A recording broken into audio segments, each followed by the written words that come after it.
Welcome into the Bite Me podcast. This is going to be a big show. Got a lot to cover. A lot happened this weekend and this week.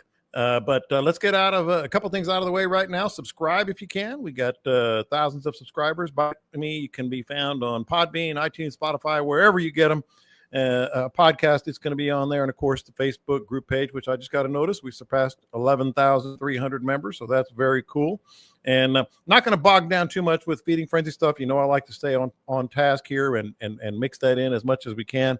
I might mention a couple of things like the casting contest here in a second. Got to iron out those rules, but that's about it.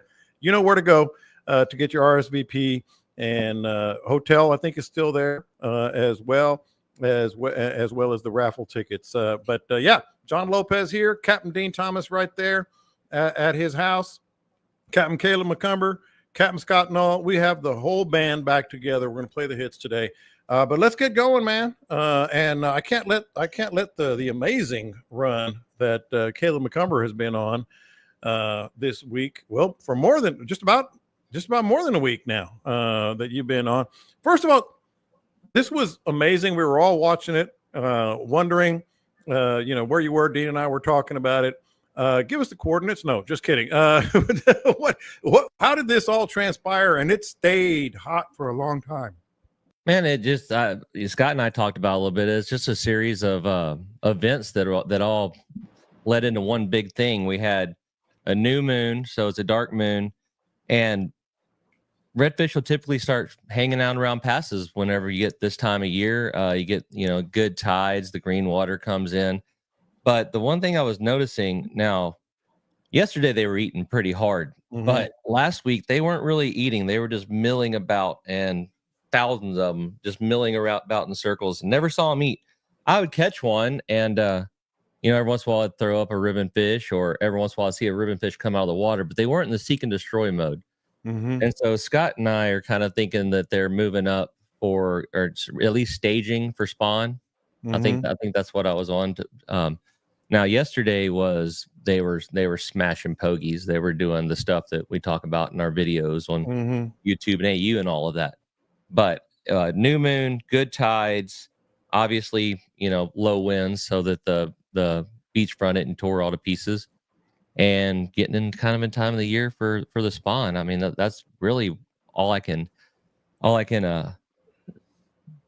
put to it, other than on Tuesday there was a heck of a lot of bait around, but I'm telling you, I didn't see them eat anything except my lures Wednesday, Thursday, Friday.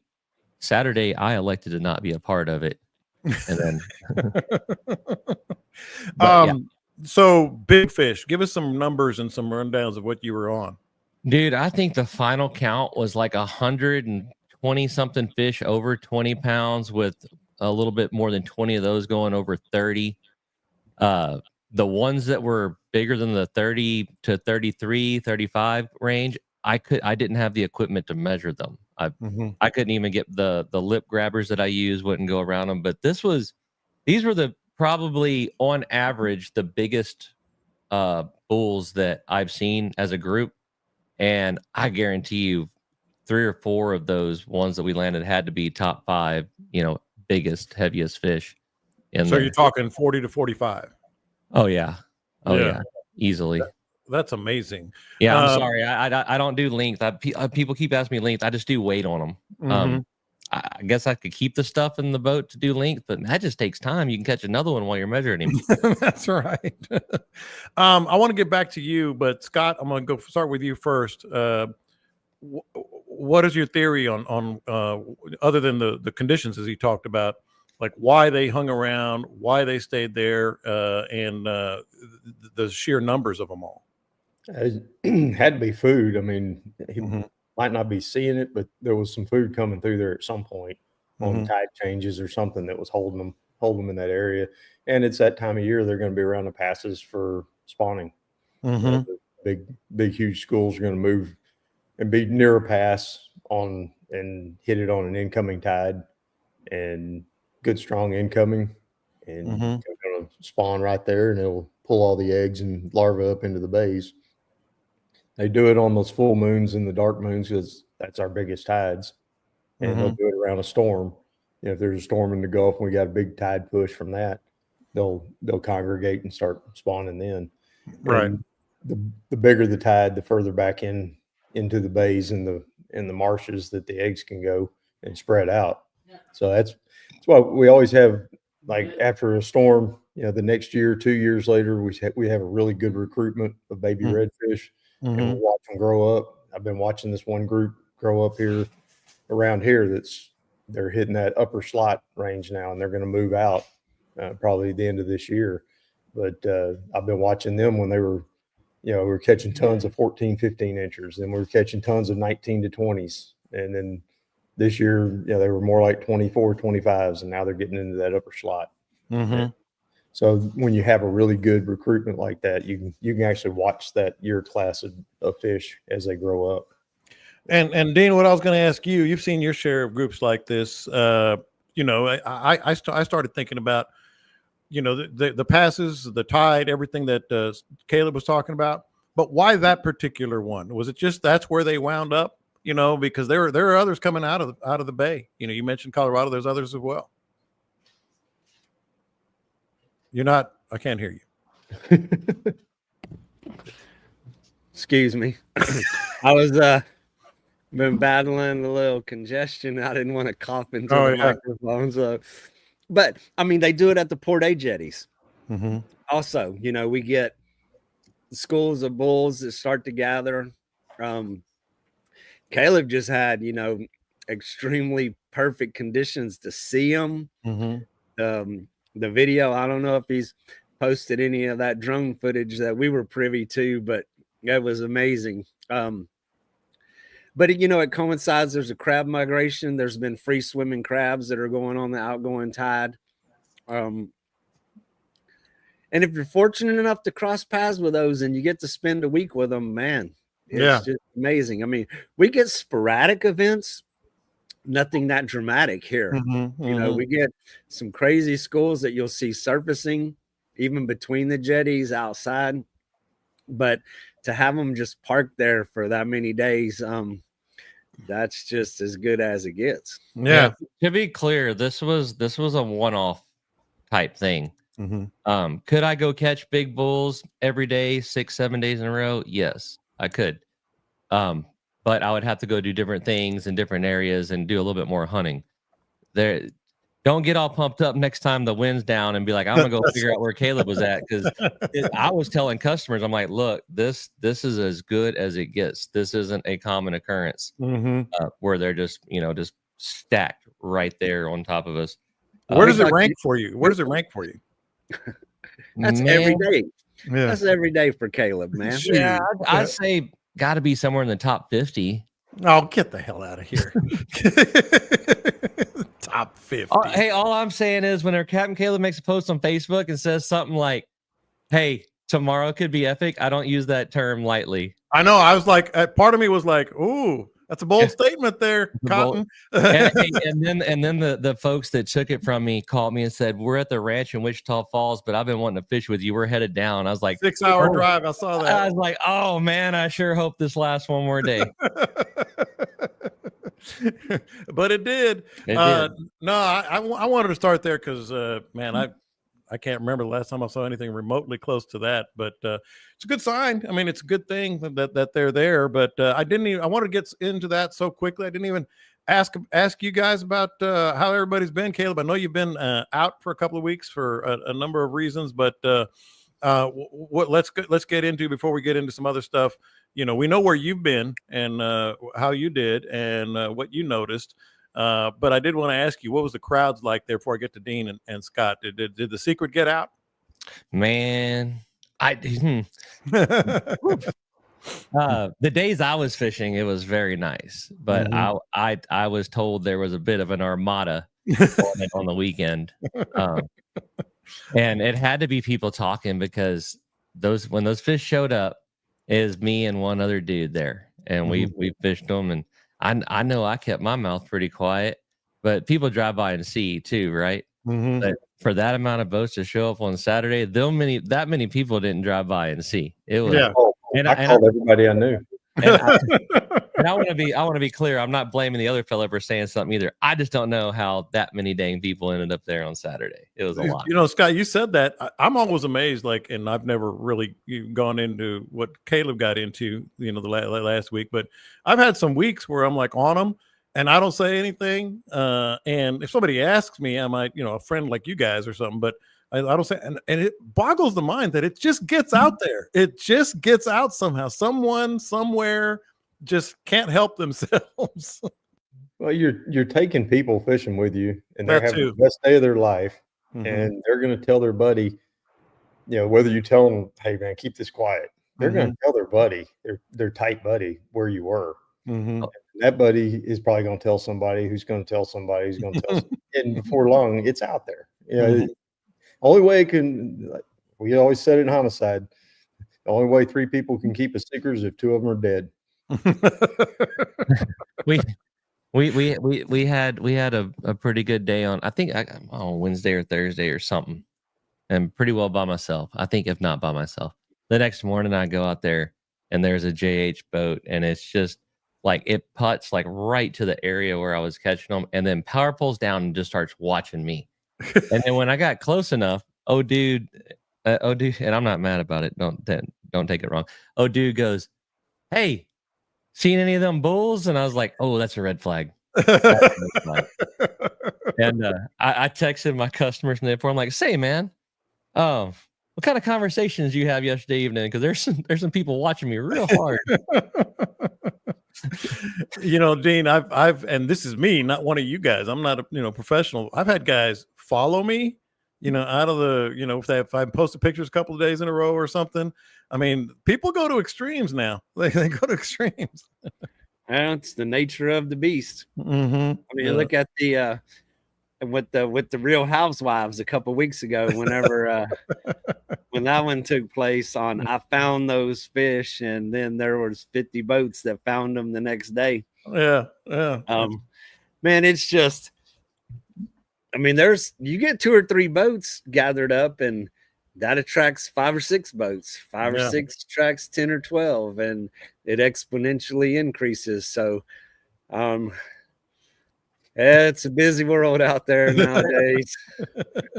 Back when I was fishing Galveston, I had this old fella. He'd never caught a redfish, wanted to catch a redfish on a fly before he died. He was in his 90s. And I got him a redfish on the fly. Well, I videoed it because it was pretty damn cool. He was damn near blind. I mean, I had to vector him in on the fish that were in a massive school going down the shoreline, and he couldn't see them. And I'm like, you know, throw 4 feet right of that. 4 feet. I mean, just what's 4 feet? They're eating like crazy, and finally he, you know, blind squirrel found a nut and got his fly in the middle of him, caught one. Well, I videoed it, but I videoed it downward from my polling platform.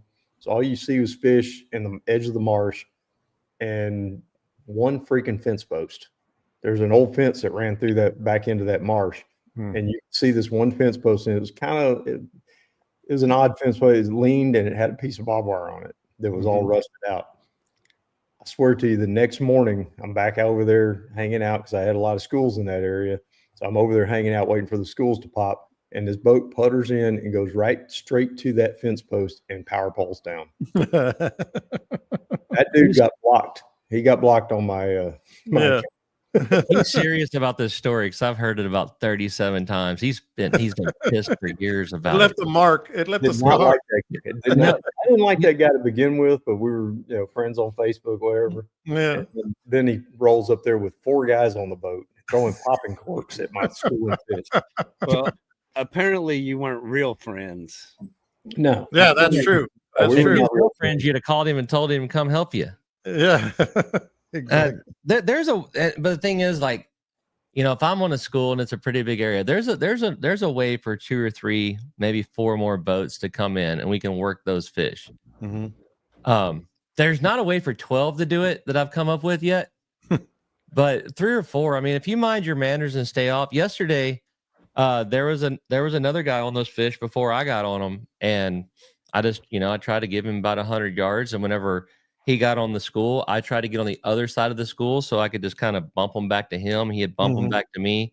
Or if I think it was a guide. I don't know who it was, but I think it was a guide or something. Even if his customers were hooked up, I could go around that school and get on the other side of it. And when I caught my fish, it would push fish back to them. So by then they're unhooked and they can catch another fish. There's ways to do it. Running right up beside the boat that's on them or right up in the middle of them is not the way to do it. Yeah. And, and we've talked about that. Common sense that a little bit, and you really won't make people as mad unless they're Scott. Scott really liked that fence post. He's still mad about it. He's so mad about that fence post. Well, it's kind of counterintuitive to the other thing I wanted to get into here, because we were talking as well this week, and I just turned to Dean and I said, you ever ask yourself why you do this? Because there have been days where, you're beating your head against the wall, you're fighting to scratch out one fish or whatever. And what'd you say, Dean? It's the Neanderthal gene? Yeah. That actually came up in conversation with another fishing buddy where we were just, why do we do this? Why do we get up so damn early? When it comes to hunting, I don't care if it's hunting or fishing, and so then he said, well, there's must be a Neanderthal gene. However, it came up in conversation, and I sit there and it kind of a thought-provoking answer there. And I was thinking, I never was like a chess club kind of guy, or no kid. I never was that kind of. He was a skeleton. I had you pegged for the chess club all day long. And so, just when you think you know someone, yeah. and it's like, what there's certain people have this just drive to be there and hunt, kill what they eat, and and that was the deal. It goes back to your Neanderthal DNA. Whenever you drug something back to the cave, and it was a success, and then the next morning you get up and it's like boom, you just couldn't wait to get out there and do it again. And I know a lot of other people, friends, acquaintances of mine, that they just don't get it, man. They're like, why? They're like, what drives you to do that? And I mean, yeah, there's a Neanderthal in some of us that in spite of all of the setbacks, man, you still get out there and just take another hit in the head. What'd you say, Caleb? I asked Dean if all of his toes were the same length. But Caleb's good for another 5 years at least, just based on the last week. He'll be banging his head against the wall for a while. I feel terrible for the customers yesterday because he brought his girlfriend, and I guess it was one of her first fishing experiences. And now she is all about fishing and can't wait to go again. And I told him, because he has a boat in Rockport, I'm like, you are so screwed. You're so screwed. That's like Jan. That's like my wife. The first time I took her to the jetties, which we're going to get into that in just a second. First time I took her to the jetties, we caught 7 kings in about an hour and a half. And I just kept telling her, I just want you to know, it's not like this all the time. It's not like this all the time. I had customers one day, and I kept telling them that the redfish knew my boat. And devil be damned if whenever they were like, nobody made it until the end of the fish, until the fish went down. Everybody gave up before it was over. And I said, all right, well, y'all ready to head in? Let's go. And a school of fish came into the pass with me, and I was like, they're just telling me bye. It couldn't have worked out better. They're telling you goodbye. It's pretty amazing, that you're going to be set for a while. Jan's still 2.5, 3 years later, still all about it. But let's get into what Dean and Scott. We know what you did, Caleb, but what Dean and Scott did, saw, learned, noticed. Dean, you want to start? Man, I've been stuck at the jetties in the blue water, and we've come inside it. I mean, we've spent a couple of hours a day fishing for some speckled trout in the deeper water. I haven't spent a lot of time looking for reds. I haven't been on the grass beds. Water temperature still in the upper 80s, and it's fun to be distracted from that at this time of year. But the blue water at the jetties was out there this morning still, man. It's beautiful. It's amazing. Didn't spend near as much time out there this morning. It got a little breezy. We had some thunderstorms kind of starting to roll in. So we gave up on that early and did go back to the flats. But for that's my game plan. I got the fever, man. Whenever the opportunity is there, it's a short season. That's where I've been spending my time. Yeah. And it's still there. The action is still there. When the conditions are right, looks like tomorrow looks like another great day, like less than 5 mile an hour wind in the morning. And the blue water, though, the blue that is at the Port Aransas jetties within the first 2 or 3 buoys is just amazing right now. It's a beautiful sight. Well, we're going to have I'm going to post a video, if not today, tomorrow. We talked about that, but Scott, that leads me to what you've been doing. You know, like you got to be prepared for more than just one thing when you head out with this type of weather. It can be beautiful for 2 hours and then all of a sudden changes. We had to run away from a storm ourselves, a pretty significant storm. Came in, had the redfish and the trout rods all rigged up, ready to go, caught some trout, had some blowups on the reds. But what have you been seeing? And I know you're going to kind of double down on be prepared for a little bit of anything. Yeah, well, that little weird front that stalled out with the little thunderstorm. Oh, it was all over you. Yeah. It sat on top of me for 3 days and just blew me out. I had to cancel a couple of trips and reschedule just because it just wouldn't leave me alone. It was just vacillating. You know, it would be on the beach. It'd be just inshore. Then it'd be back on the beach and it'd be 5 miles offshore. It was weird. I was looking up and down the coast and y'all were fine above me and below me. But right here, it was weird. So I didn't get to do a whole heck of a lot. But did go out and chase around on tarpon. Saw a few here and there. They weren't real cooperative this week for whatever reason. Found some sitting deep. You know, the ones that had been up real shallow had kind of disappeared on me.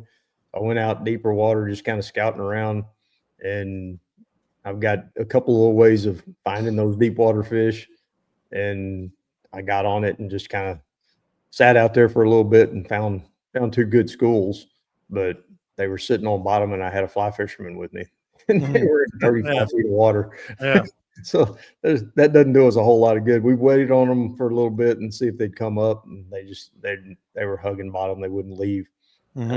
But the jacks and all that were at the jetties just thick. So guys got to have some pulls, broke a rod, you know, kind of had that kind of a day. But throwing top water. Here's what's interesting. I was talking about this the other day. You've been on jacks like crazy at the Port O'Connor, surf jetties and such. I have not seen a single Jack Crevalle all summer where they come in the channels. They come in the Lydia Ann. They come in the Aransas channel. I mean, big mega schools when the blue water comes in. We get them as a byproduct, trolling for kings out there on the outside. Have not seen one single Jack Crevalle in my area for the duration of summer. Yeah. Not the first one. They're all here. Every one of them is here. That many? We're having half acre size schools pop to the top. And then I'm looking at them on the down scan and side scan, and there's more underneath. There's a lot more. And they're just everywhere. They could be a nuisance where they just are getting in the way of what you want to do. And not the first one, which is just so unusual for the fact that we have all the bait, we have everything else going on, and not the first. Yeah. He's showing the radar, the sonar. Yeah, I had a variety pack of jacks. I had one day of 20 to 22 inches, and they were actually kind of fun. Like they weren't terrible. And then we went about another 80 yards out, and there was a big black ball, and we cast it in that, and they were the real ones. These have all been the upper end jacks. I mean, there's not a small one in the group. I mean, these are big jacks. I'm good for one. You know, I'll do that, and then let's get out of here. Let's do something altogether different. I don't know. When it's a topwater bite, it's hard to walk away I mean, these are absolutely just crushing topwaters, and the guys are having a blast.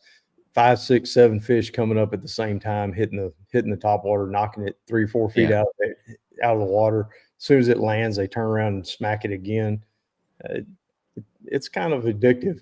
Kind of makes you want to take your hooks off and just throw it out there and watch them hit it. You know? And also a direct recipe for the guy to be back at McDonald's before they quit serving breakfast. Yeah, that's true. You don't want to be that guy, though. You don't want to. No, the customer's like, yeah, well, that was great. Well, that's true. Yeah, well, that's absolutely true. Well, these are the good times, man. This has been a good time, which leads to the last thing before we move on to what I think is going to be, hey, man, an audience participation question and a good question for the guys here. But before we get there, Scott, how long is this, or Dean, or anybody, how long is this run going to last? We always talk about goes into late September, maybe if you're lucky into October. I'm just curious because the whole funky weather patterns, no hurricanes yet, knock on wood. Could this linger a little bit? Thanks, John. I know. I said knock on wood. I said, hey, what are you doing? I did the reverse whammy. I did the reverse whammy. But from a clinical point of view, from what you're seeing, could this last a little bit longer? No. It ain't now. Everybody's going to say no. It's about to come to an abrupt end. Everybody buy your generators. Clinically speaking, we're clinically screwed. I did the reverse whammy. I said knock on wood. With all due respect, that's what. Yeah. Bless his heart. Yeah. Scott, you're going to be in the same boat as these guys? We've had some high pressure, just kind of sit over us. And this used to be normal. This was a normal summer, years ago. Then for the last, 5, 6, 7, 8 years, it seems like it's just been windy off and on all summer. We get these weird winds and it stays around for, a week, 2 weeks. And then we catch 2 good days, 3 good days, and then it goes away again. This year is more like what it used to be way back, where the long stretches are interrupted by 1 or 2 days of wind. Yeah. I like this a whole lot better. And hopefully this little pattern sticks around through September into October. And, we don't get any big bad fronts to push my tarpon away. And I can stay on them all the way into late October. Those of us that don't have big ass tarpon boats are experiencing, just like after the last 5 years, that we get like 4 days of this and then we're screwed for 2 weeks. But I'm glad you're having a good time, Scott. The boat helps, but I mean, even what the boat does for me, we were talking about it yesterday, because we got slammed with some east wind yesterday that came out of nowhere, wasn't in the forecast, and it blew exactly straight down the beach. Kind of like that day that Dean was out there in the little Poland skiff with his buddy, and I was in my big boat. It was similar to that. It was crossways to the waves, and it blew absolutely straight down the beach. And we went way on down. And with the new boat, I don't mind it so much because it cuts through there pretty good. And we didn't really have a bad run back. I could run 20 miles an hour and stay on top of it and kind of slice through it. But those are the kind of days in the past that just beat the hell out of you. And then you were sore for 2 or 3 days and you really didn't want to go back out there and try it again. It would keep you closer to the jetties. With this boat, I have no problems running 25, 30 miles down the beach if I need to go find those fish. I mean, I do a lot more exploring now than I did in the past. But the weather patterns, they're going to change. Now that John said it, we're going to have something tropical pop up. It's just going to happen. The redfish aren't even going to spawn this year now. They're done. No more babies. Redfish because of John. No more babies. Why do you hate redfish babies, John? They're not gonna. It's not gonna happen. All right. So this is where I have to remind my buddies here in front of me to I don't know if it's set your ego aside or be completely transparent, but whatever. But this was an interesting question. And it's about, you never stop learning. I think the audience participation part, I put it on the top of the rundown here. If you're watching on YouTube, you're with us now. If not, you can listen to this. I'll be posting it about 6 p.m. tonight on Tuesday. How has this podcast changed your game? And it came from a listener that texted me and just was like over the top effusive. I did this that you guys talked about. I did this that you guys talked about. You know, it's really changed my whole attitude on fishing. And it wasn't necessarily a question per se, but I'm turning it into one because there are a lot of our listeners that I'm sure you guys get similar messages. Like, man, because of you guys, and we appreciate it. I know the captains really appreciate it. But I'm curious. I want to get our listeners on the comments here. You know, how has this podcast changed your approach, changed your game, changed the way you do things? But I'm going to start with these three guys because I'll give you an example for me, and part of it came up this weekend. We heard about some tarpon that were cruising through the jetties, and I looked in my box. And I didn't have a single bait buster, not one, everywhere for one. And then we're cruising down there, and no, this was separate from when I was with Dean. And I started using the side scan like crazy, trying to find tarpon. And I'm here to tell you, it's shame on me for not having any bait busters and rigging them for tarpon. But the other thing is I never really used to use side scan very much until we started talking about it here. Scott uses it a lot. I know Caleb uses it a lot. So even me, who's been fishing 50 years, this podcast has changed my game. I'm curious what the listener is going to come in with. But I'm going to start with you guys. I mean, you guys know so much more than everybody else, but I'm guessing there's something here where you maybe going, I'm going to try that because we talked about it here. Caleb, you look like you're ready. I still don't doubt barometric pressure at all. Mm-hmm. After 7 years of this podcast, still not about it, man. I honestly, what it's a byproduct of the podcast, but a lot of the customers that fish with me that came from the podcast, I pick up stuff from them. I learn stuff from them. I've seen different ways that they rig things that I thought was pretty cool. And just about any time you fish with somebody, you can pick up something. So I'd say the listeners are a big part of, how we've evolved and how we've adapted and changed to different things as well. Because most of the folks on here, they're pretty good fishermen. Mm-hmm. And so when they show up, it's just two different styles colliding. I've tried to be more polite to people. Now we're getting into sociological topics here. Well, me and some listeners were talking, and we've figured out that part of the audience thinks I'm a wise ass, and the other part of me thinks I'm all right. And I'm just like, well, let's just try to sway to get the all right side past 50%, and I think we're good. Now, Dean and Scott, Dean, I'll start with you.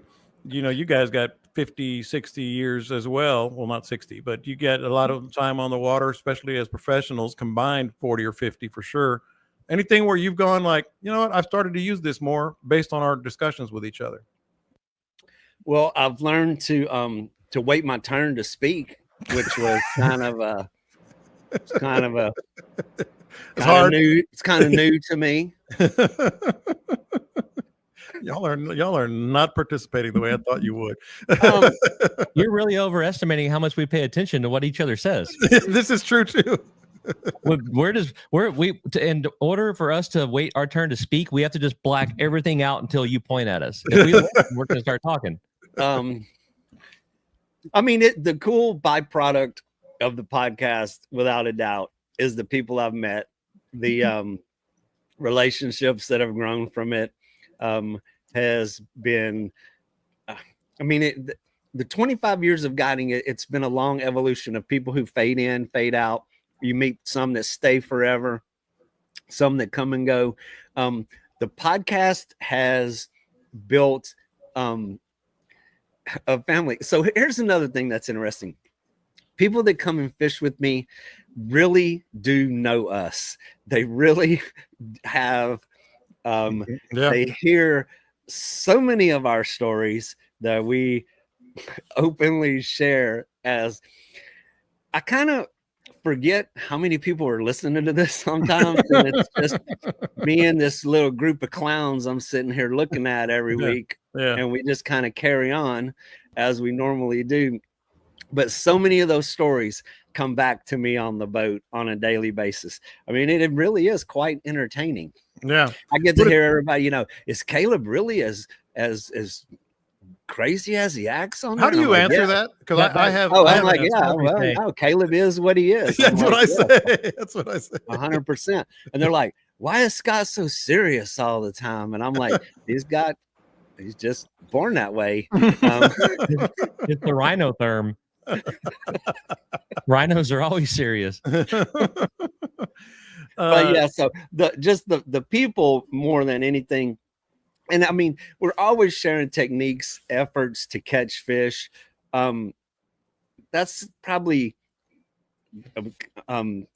on back burner a little more compared to the personal entertainment that I get out of it. I'll tell you this, and Scott, you're up. But I do catch myself, and I've done a lot of these things, but maybe doing certain things more because we've talked about them. Like I hadn't thrown a spoon in probably 15 years, and I've over the last couple of years I've been throwing spoons more and stuff like that. It just kind of reminds you, gets you back in the routine of thing. But Scott, you obviously, like the other guys, have known so much. Anything that's kind of impacting you can say popping corks, by the way, if you want.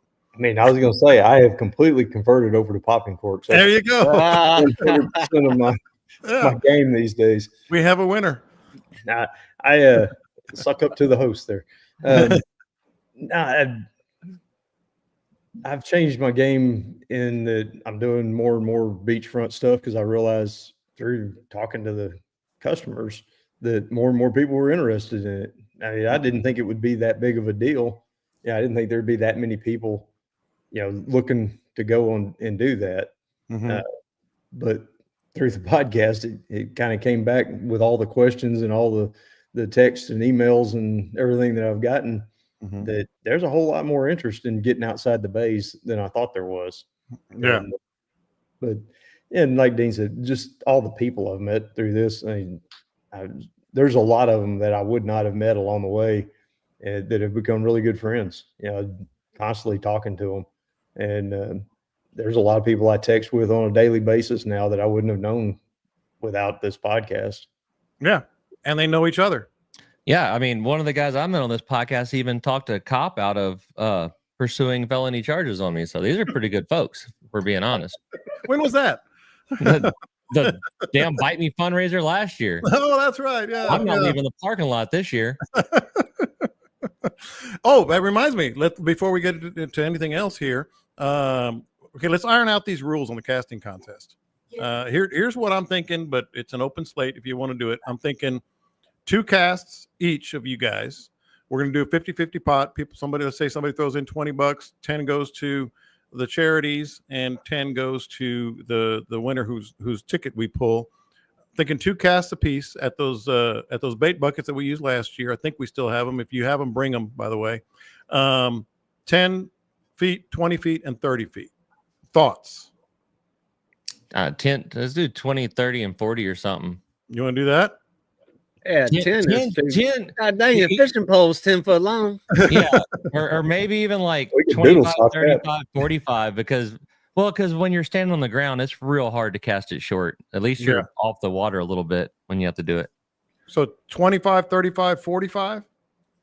See, Caleb's already trying to start to modify the rules in his favor. No, we're trying to. That's what we're talking about. Scott, have you ordered any exotic reels from New Zealand or something for accuracy? Because I haven't. No. I wonder if there's anybody else who would do something like that. I got laser red dot sights on my new ride. He's gonna bring his bow. He's gonna bring. Just keep it to 20, 30, 40 simple. 20, 30, 40. That's simple. Right. Yeah. Can I bring scaffolding? I don't know. That's why we're having this discussion. Are stilts illegal? How about like a step stool? We do need some kind of step stool to simulate being on the boat. Okay. I've got one I can bring. It's like 3 feet tall. You want to bring it? 4 legs. Yeah, I'll keep it on the front of my boat. All right. So we're gonna have a step stool, 20, 30, nice, and 40. Practice from that. Home field advantage, bitches. Oh, that's right.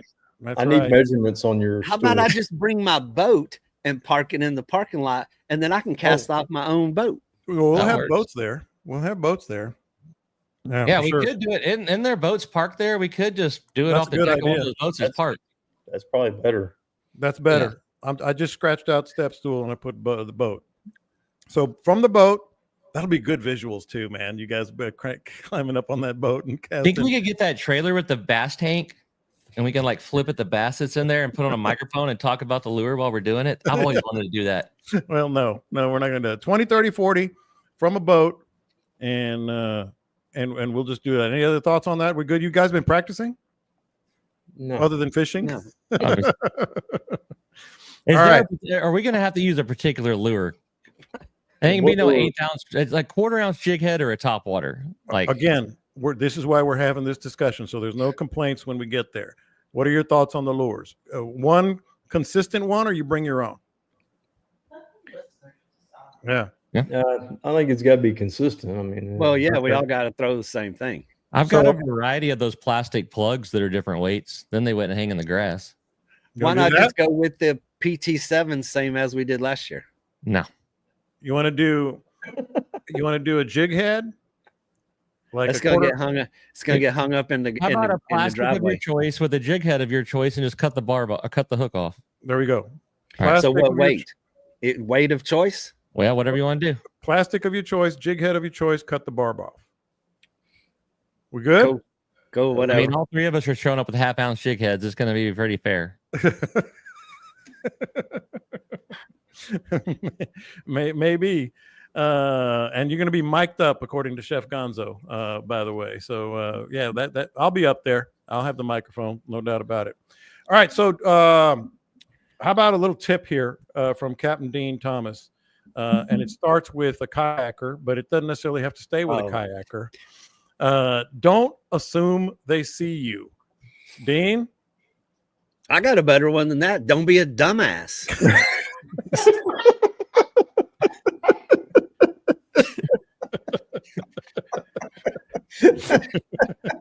I mean, we witnessed the most. I'm glad I had John with me. I'm glad I had somebody sitting here that everybody's go, Dean's on rampage, blah, blah, blah. He's not lying. He's not lying. We're okay. Whether you're, no matter what you're doing out there, no matter what your choice of transportation is, don't be a dumbass. Don't be stupid and put yourself in danger. Don't put other people at risk of having to go through all the paperwork because they killed you because you were a dumbass. So what happened this week? And I mean, we have gone through this conversation, whether it's boats running without lights, kayakers without lights. And this, the way the thing happened, me and John are running down the channel. We're headed to the jetties and we're going past the Lighthouse Lakes Trails Park. The Aransas Channel that goes to the jetties, and just whether it's offshore boats, whether it's bay boats, it is one of the busiest places on a Saturday morning anywhere on the Texas coast. I'll put it against any channel out there. And then there is a kayak launch where kayakers are paddling to the Lighthouse Lakes. We're going down the channel 6:40-ish, still dark, running with running lights on. You can still see the horizon enough to see these dumbasses crossing the channel in kayaks, completely blacked out. Not a single light, not a headlamp, not a flashlight, zero. And I mean, we ran up on them to where, and I've kind of mellowed in my age, obviously, to where I am. Rarely do I get to where I'm exchanging words with people, but we come across the first kayak, and I mean, it was like 10 feet from the boat as we passed him, and I'm like, get a light, dumbass. He did. I can tell you, I can attest. I mean, and the dude, he didn't look over his shoulder. He didn't acknowledge us, didn't give a rat's ass of how close he was to getting run over by a boat that thankfully we were paying attention, you know, that. And here's the other thing. I have seen a person get killed in that exact same place, doing in that exact same scenario, was crossing the channel in the dark. It was a very, very windy day. And the person that ran over him was a licensed captain, an experienced person on the water. Dude put himself in a position where he could not be seen. It was super windy. It was dark. Boom, he got ran over. He died. Wife, kids left behind. So after me and John see this first dude, we don't go 200 yards. Bam, another kayak, middle of the damn channel, not a single freaking light to be seen, paddling in the dark, boat traffic going both ways, and tempting fate, tempting death, and just being a dumbass, man. And what'd you tell him? Get a light, dumbass. Again, I can confirm. I mean, it was. I mean, and he did hear you. He did hear you, that guy. And the second one was just as close. And we actually spotted that one in advance because at that point, you know, we're kind of hyper aware after what had just happened. You know, then you're looking ahead in the channel and could not believe it happened twice in 200 yards. Mm-hmm. I mean, there's a serious lesson here, but man, it was funny. I had to do a little quick video afterwards. He was still hot. He was still. Yeah, I had a dude that Caleb's. I said somewhere there's a YouTube video that says boater almost kills me and threatens me. Somewhere. Yeah, it's out there. No, hey, I had my lights on. My lights were on. Mm-hmm. Yeah. Well, every morning when I'm running these days, I'm running from Sanctuary where I'm keeping the boat in a sling. I'm running down to the fishing center to go pick people up. And I'm running at 6:15 to 6:30. I've got orange light on the horizon, and I can see, and it's to the east, so I'm running straight down the intercoastal. So I've got really good vision going that direction. I can't tell you how many boats I've passed in the last 2 weeks that were blacked out, completely blacked out. No running lights, no nothing, power boats, just completely blacked out coming down the channel. Most of the, okay, when you drive, which side of the road you drive on? You're driving on the right. Good God, we become the UK when we get wet, don't we? Yeah, we do. ICW, that's kind of like a road, right? Mm-hmm. So if you're coming down that, stay kind of on the right-hand side. I had boats passing me with no lights on my right. Yeah. And I'm on the right side of the intercoastal, and they're running between me and the bank with no lights on. And luckily, I mean, like I said, I'm running when it's just light enough where I can see their silhouettes coming from way off. But up against that bank, that's a tall bank with the spoil banks. It's hard to see them over on that side. What I was seeing mostly was just the wake. I could see the boat wake coming, and then I could pick up that there was a boat over there on that side of me. So I kind of moved over more to the middle. But it just amazed me how many boats I saw in the last week just running blacked out. And I and get even it, electronic stuff in the water, but your lights do go out from time to time. But my God, just when you're running into the sunrise, when you're looking at the sun coming up, you can't, there's glare and reflection. You cannot, it's not where the light is on the subject. It's not lit up. You're looking at a silhouette, and the silhouette is blacked out against a dark background, and you have the sun and the glare in your eyes. People take it for granted how dangerous it can be out there. Every body of water has deaths that occur every year, and it is a result of someone's carelessness. I mean, it doesn't have to be that way. It's not just carelessness, but Caleb, part of it is you've got boaters early in the morning, excited. They just want to go out and fish. They're going fast. You got, like, especially like in the intercoastal or whatever channel you're coming into, maybe going out the jetties or whatever. You got big boats, and the big boats, the hulls point up a little bit, and they can't necessarily see everything in front of themselves, as quickly anyway. So you have to assume, like, not everybody is like on alert, keeping aware and being aware of where they are, all that stuff. I'm sure you've run into some of that. This is all a product of them kids getting jacked up Mountain Dew and playing Danger Zone. That's what's happening here. Is that what it is? Yeah. Scott needs to learn a lesson, man. You just turn your lights on so they see you and just let them be gangsters. There's really no other way to do it. It's mind blowing, and like I said, I can test to the point where we were looking, And I'm like, is that one right there? No, that's a buoy. Is that one? Yeah, that's another kayaker. I mean, they just assume, well, they can see me. No, they can't. Not necessarily. I left the dock this morning, one day this week at 7:30, and it was arguably not as bright as when I usually leave the dock. Okay. What?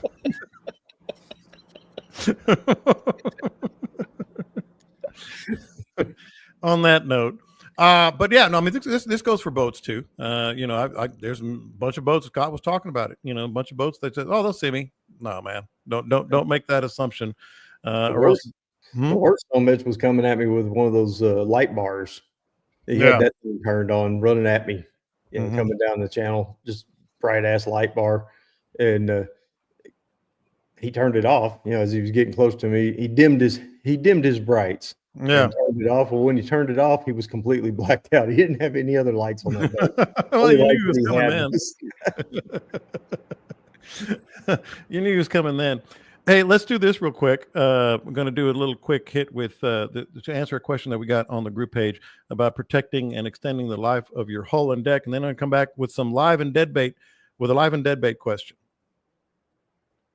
All right, so this was a question that's been in the bucket for almost a month here, and I'm just going to read it and jump in as you want. It's about live bait, specifically shrimp. I think I know the answer, but I told him I'd ask the question to the class here. Quote, he says, I know people talk about the croaker soakers, but with trout limits, I'm wondering if they're not buying as much and using more shrimp. Does that matter? Is more shrimp being used? I don't know a lot about the abundance of shrimp and the life cycle. Can the guys discuss? And his point was, will the shrimp ever be in danger of being overused, overfished, maybe not as available at some of these bait camps? Scott, start with you. You're a resident pseudoscientist. I mean, anything can be overfished, but I just don't. I mean, I haven't noticed a lack of abundance of shrimp. And I don't know how to answer that one exactly. My thing was, we've been throwing shrimp forever. Right. That was way big. It was huge way before croaker ever came along. And I mean, we can see it with the croaker, but we can't really see it with the shrimp because nobody really fishes for shrimp. Right. We used to fish for croaker, and we used to catch 2 and 3 and 4 pound croaker, and now we don't. So it's very abundantly clear that the croaker soaking is affecting that. But on the shrimp, I don't know. I mean, it seems like there's always plenty of shrimp around in the marsh, and there's always plenty of shrimp at the bait camps. I'm gonna have to go get on my lawnmower for this one. Now I'm thinking. That's where you do your best thinking. That's where I do my thinking. I don't know if it's my best, but it's where I do my most. Let me tell you the thought that crossed my mind. I was like with Scott. I mean, shrimp. Come on. To me, it's maybe depending on the time of year, and it might just be depending on the availability at that particular bait camp. But shrimp are always going to be available. The hatches are enormous, etc. Then on the other hand, Caleb, I was thinking, well, we said the same thing about croaker and other bait fish. Like, nothing to worry about. There's millions of them out there. So I'm kind of vexed on this one myself. You see, and that's where I'm hung up. Like my knee-jerk reaction is there's a lot of shrimp out there. But then I get to thinking, man, they sure catch a lot of shrimp. And what if all the shrimp they caught wasn't caught? That'd be a lot of shrimp out there. And then I think about Plog and Larry calling me and complaining because they ran 40 miles of beachfront and there wasn't any shrimp, wasn't any bait. And I'm kind of hung up now. This is something I never thought about. Right. But yes, there's a hell of a lot of shrimp out there. I don't think we're going to run out of them. But I think Charlie, the guy, one of the bait guys I know, said he caught 450 pounds in one day. I mean, what if that never happened? What if they all got left out there? That'd be a lot of shrimp and a lot of bait and a lot of reasons for stuff that's hanging out deeper to come up closer. Yeah. I got to mow my grass, boys. I don't know yet. Dean? That's usually as I listen to these other guys talk, I find something useful I can add or build off of. I hit the wall on this one. I have talked to, I mean, I know some guys, some shrimpers over here, and shrimping is a lot like fishing. I mean, they don't hit them automatically every day. They do move around. Shrimping ain't easy. Mm-hmm.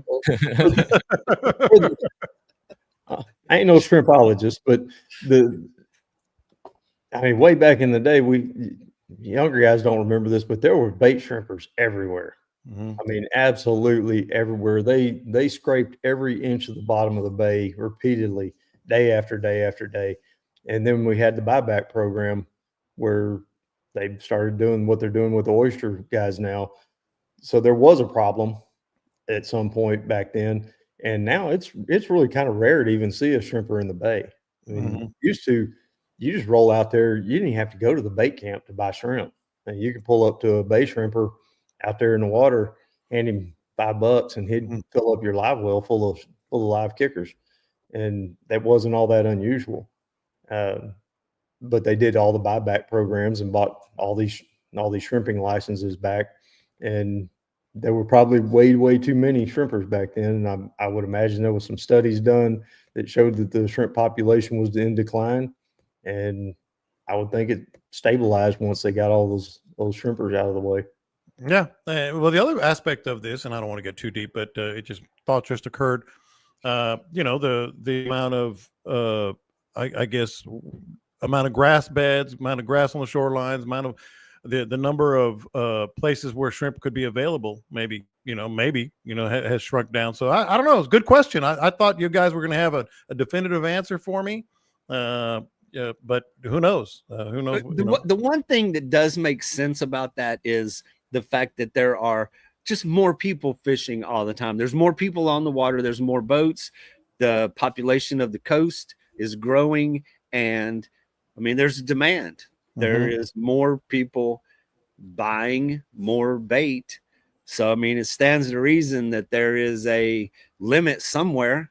But is it sustainable? We really need somebody that's smarter than us on the sustainability of the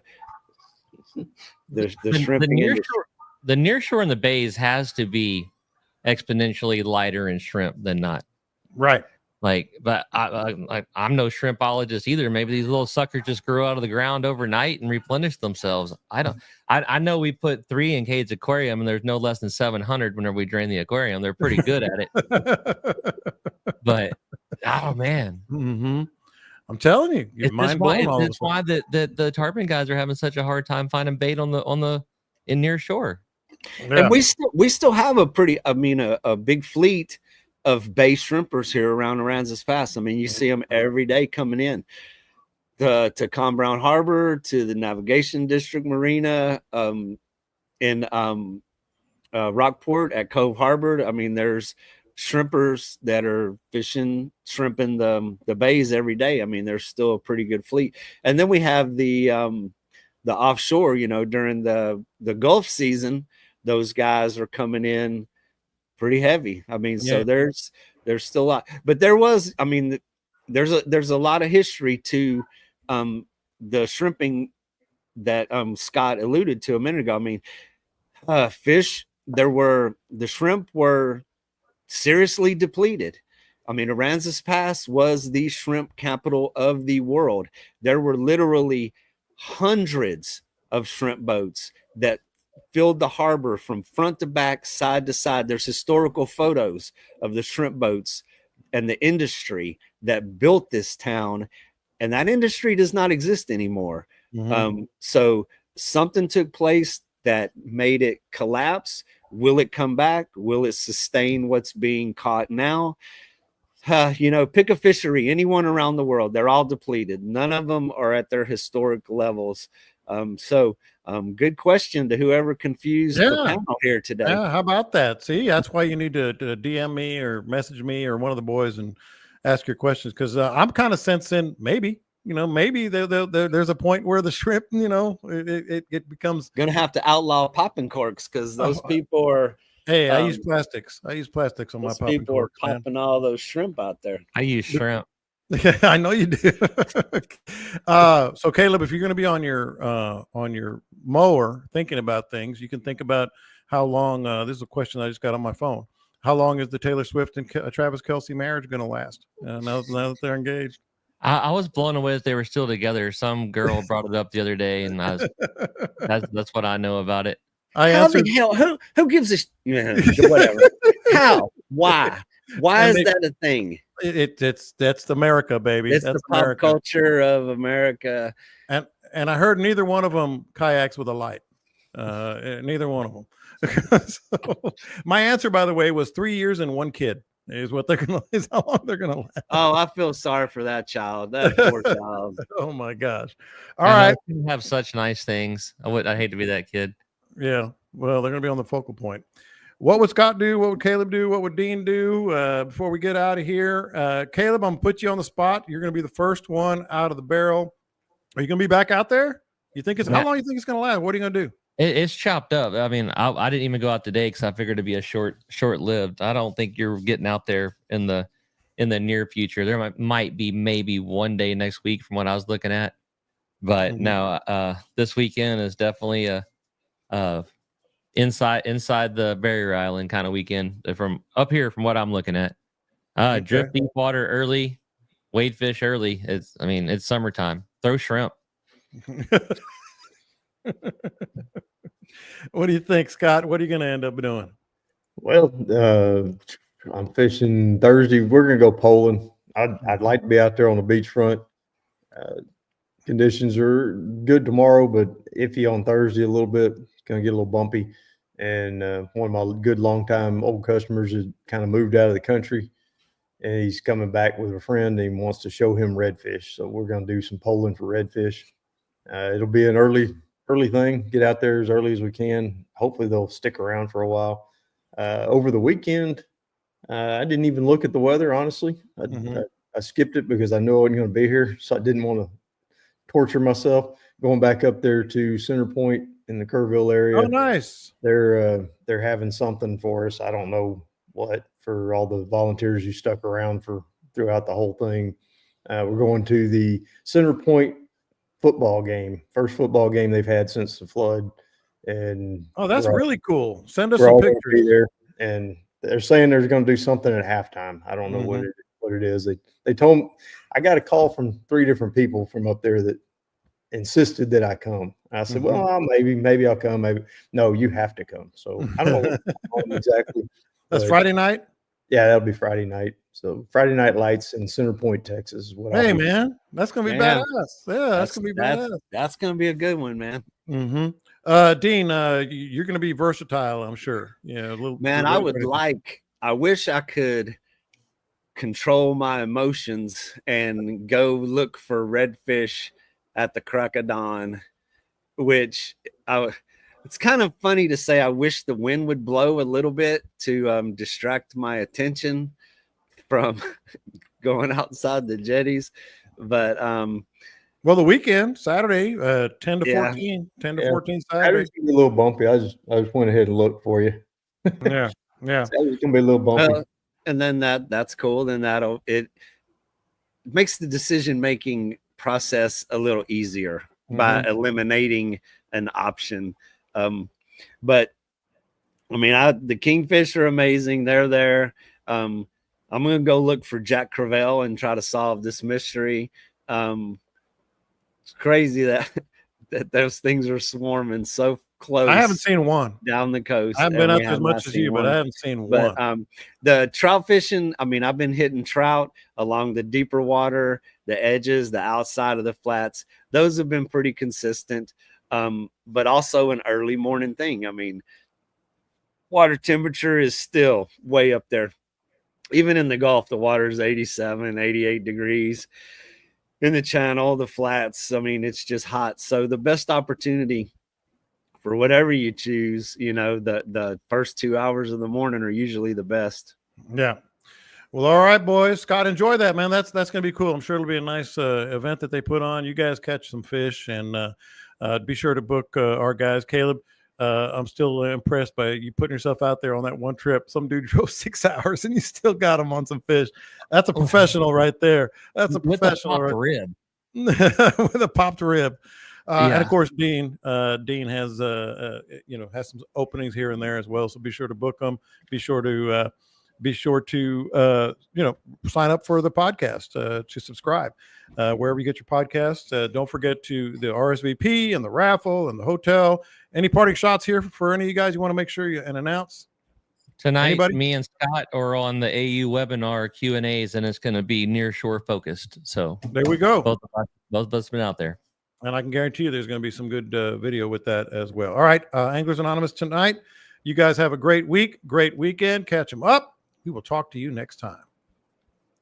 Now, imagine being such a dumbass that 4 dumbasses think you're an example of being a dumbass. That's solid.